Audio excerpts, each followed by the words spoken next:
বাংলার ইন্ডিয়া জোট তলানিতে। পশ্চিমবাংলায় ইন্ডিয়া জোটে নেই তৃণমূল কংগ্রেস, এই ইঙ্গিত দিলেন রাজ্যের মুখ্যমন্ত্রী এবং তৃণমূল সুপ্রিমো মমতা বন্দ্যোপাধ্যায়। এরপরে রাজনৈতিক পারদ চড়তে শুরু করেছে।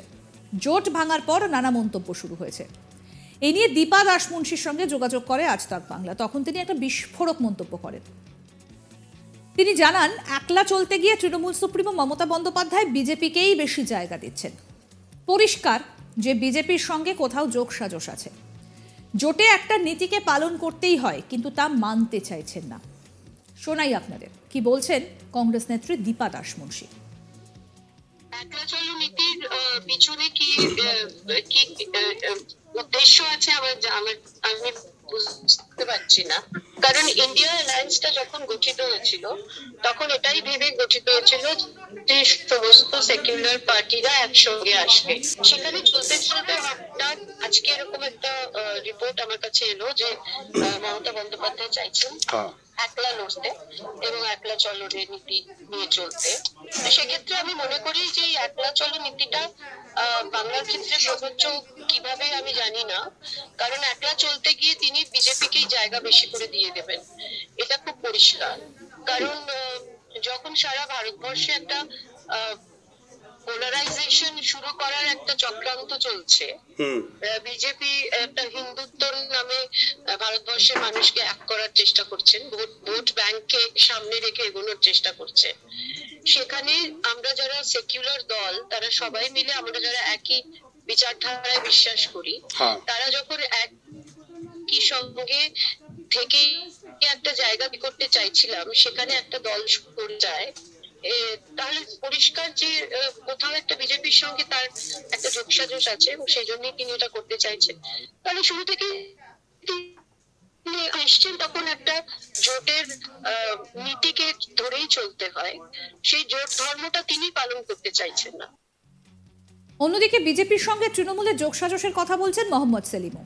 তিনি বলেন, কেন্দ্রের সঙ্গে কথা হয়েছে, ইডি সিবিআই থেকে অভিষেককে ছাড় দেওয়া হবে, তাই ইডি সিবিআই এখন শাহজাহানের কাছে যাচ্ছে, অভিষেকের কাছে যাচ্ছে না। আরএসএস এর নির্দেশে কয়েকদিন ধরেই জোটের বিরুদ্ধে কথা বলছে, অর্থাৎ আরএসএস এর নির্দেশেই এটা হচ্ছে। কি বলছেন মোহাম্মদ সেলিম, বাম নেতা, শুনবো। এখন হয়ে যাচ্ছে, বোধহয় কেন্দ্র সরকারের সঙ্গে কথা হয়েছে, ইডি সিবিআই তে অভিষেককে ছাড় দেওয়া হবে, এজন্য আর ইডি সিবিআই এখন শাহজাহানের কাছে যাচ্ছে, কিন্তু অভিষেকের কাছে যাচ্ছে না। আর বিজেপির নেতাদেরও দেখবে প্রায় মুখে কুলু পেটেছে। অভিষেক ব্যানার্জি নিয়ে এত তারপাচ্ছিল যে সমস্ত বিজেপি নেতারা রাজ্যের, তারাও কেউ কোনো কথা বলছে না। এবং ভোটের আগে কিছু টাকাও ছাড়বে, কারণ টাকা ছাড়া তৃণমূল চলে না। এবং লুট করা টাকা যেমন ব্যবহার করতে দিচ্ছে, বিদেশে যে টাকা পাচার হয়েছে এগুলোকে ফেরত আনার ব্যাপারে কোনো ব্যবস্থা নিচ্ছে না, অপরাধীদের শাস্তি দিচ্ছে না, নাটক করছে কেন্দ্রীয় এজেন্সি। এবং এখন খুব সম্ভবত যেহেতু মন্ত্রী ঘোরাফেরা করছেন, অফিসারদেরকে দিল্লিতে পাঠানো হয়েছে এবং তারা টাকা যাতে মমতা ব্যানার্জিকে ভোটের আগে হাতে পাইয়ে দেয়, বিজেপি আরএসএস সেই ব্যবস্থা করবে। এজন্য আরএসএস এর নির্দেশে গত কয়েকদিন ধরে জোটের বিরুদ্ধে, কংগ্রেসের বিরুদ্ধে, সিপিএমের বিরুদ্ধে তিনি কথা বলছেন। বিজেপি বা আরএসএস এর বিরুদ্ধে কোনো কথা বলবেন না, বলছেন না।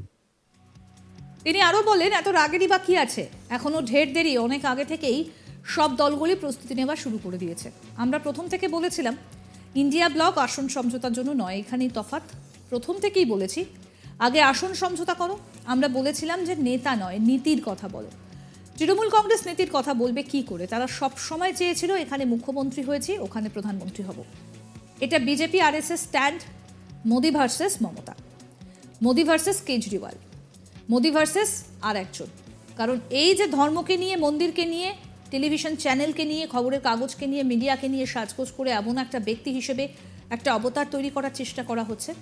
এবার বলা হচ্ছে অবতারের সঙ্গে একটা সাধারণ মানুষের তুলনা হতে পারে না। আমরা এই জন্যই বলেছিলাম রাজনীতিটা ব্যক্তি নয়, নীতির ভিত্তিতে হোক। বেকারদের কাজের প্রশ্নে, চাকরির প্রশ্নে, সমাধানের প্রশ্ন, স্বাস্থ্যের প্রশ্ন, শিক্ষার প্রশ্ন, যেভাবে কোভিড করানোর সময় রাজ্য সরকার হোক, কেন্দ্রীয় সরকার হোক, মানুষকে মরতে দিয়েছে বা মেরে ফেলেছে, যেভাবে টাকা রোজগার করেছে, ওদিকে পিএমকে আর এর নামে ভুয়ো ভ্যাকসিন দেওয়া হয়েছে, পিএম কেয়ারের নামে যেভাবে লাশ কবর পায়নি, শ্মশান পায়নি, ভাসিয়ে দেওয়া হয়েছে, পুঁতে দেওয়া হয়েছে। প্রত্যেকটা মানুষ, প্রত্যেকটা পেশায় যে যা করতো লকডাউন এবং নোটবন্দির আগে, তার থেকে এক ধাপ করে নেমে গেছে। উন্নয়ন মনে হচ্ছে এক ধাপ এগিয়ে যাওয়া। এই কথাগুলো আনতে হবে। মুখ্যমন্ত্রী রাজি নন। এখন বোঝা যাচ্ছে কেন্দ্রীয় সরকারের সঙ্গে কথা হয়েছে ইডি সিবিআইকে, অভিষেককে ছাড় দিতে হবে। এজন্যই এখন ইডি শাহজাহানের কাছে যাচ্ছে। অর্থাৎ লোকসভা ভোটের আগে রাজনৈতিক দলগুলো একজন আরেকজনের বিরুদ্ধে রীতিমতো বিষোদ্গার করছেন। এই বিষয়ে কি বলছেন মোহাম্মদ সেলিম, শুনি। এত রাগেরই বা কি আছে? নির্বাচনে এখন ঢের দেরি, কিন্তু অনেক আগে থেকেই সব দলগুলো প্রস্তুতি নেওয়া শুরু করেছিল। আমরা প্রথম থেকে বলেছিলাম ইন্ডিয়া ব্লক আসন সমঝোতার জন্য নয়। আর এখানেই তফাৎ, উনি প্রথম থেকেই বলছিলেন আগে আসন সমঝোতা করে। আমরা বলছিলাম যে নেতা নয়, নীতির কথা বলে। তৃণমূল কংগ্রেস নীতির কথা বলবে কি করে? তারা সবসময় চেয়েছিল যে এখানে মুখ্যমন্ত্রী কি, ওখানে প্রধানমন্ত্রী হব। আর এটা বিজেপি বা আরএসএস চায় Modi versus Mamata, Modi versus Kejriwal, Modi versus আরেকজন কেউ। কারণ এই যে ধর্মকে নিয়ে, মন্দিরকে নিয়ে, টেলিভিশন চ্যানেলকে নিয়ে, খবরের কাগজকে নিয়ে, মিডিয়াকে নিয়ে এবং সাজগোজ করে এমন একটা ব্যক্তি হিসেবে একটা অবতার তৈরি করার চেষ্টা করা হচ্ছে। এবার বলা হবে অবতারের সঙ্গে একটা সাধারণ মানুষের তো তুলনাই হতে পারে না। আর আমরা এই জন্যই বলেছিলাম রাজনীতিটা ব্যক্তি নয়, নীতি ভিত্তিক হোক। বেকারদের কাজের প্রশ্ন, চাকরির প্রশ্ন, কৃষি সমস্যার সমাধানের প্রশ্ন, স্বাস্থ্যের প্রশ্ন, শিক্ষার প্রশ্ন, যেভাবে করোনার সময় সে রাজ্য সরকার হোক কেন্দ্রের সরকার হোক মানুষকে মরতে দিয়েছে বা মেরে ফেলেছে, যেভাবে টাকা রোজগার করেছে, ওদিকে পিএম কেয়ারের নামে, ওদিকে আমাদের রাজ্যে যেভাবে ভুয়ো ভ্যাকসিন দেওয়া হয়েছে, যেভাবে লাশ কবর পায়নি, শ্মশান পায়নি, ভাসিয়ে দেওয়া হয়েছে, পুঁতে দেওয়া হয়েছে, হিসেব নেই। সেগুলো মানুষের কাছে আসুক। প্রত্যেকটা মানুষ প্রত্যেকটা পেশায় যে যা করতো লকডাউন এবং তোমার গিয়ে নোটবন্দির আগে, তার থেকে তার এক ধাপ নেমে গেছে। উন্নয়ন মনে হচ্ছে এক ধাপ এগিয়ে যাওয়া।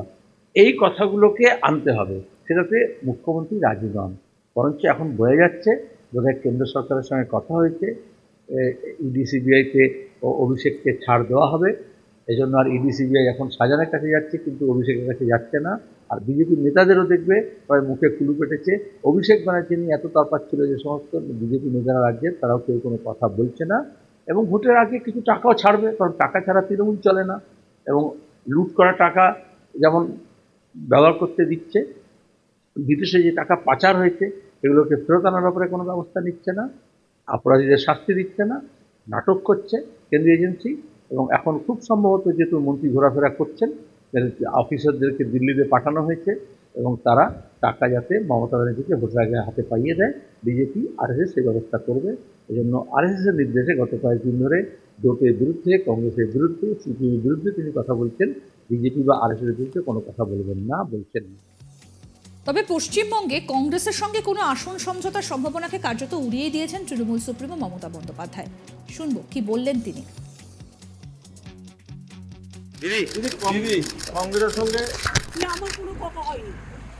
আমার কোনো কথা হয়নি এবং আমি প্রস্তাব দিয়েছিলাম, ওরা প্রথম দিনই প্রত্যাখ্যান করেছে।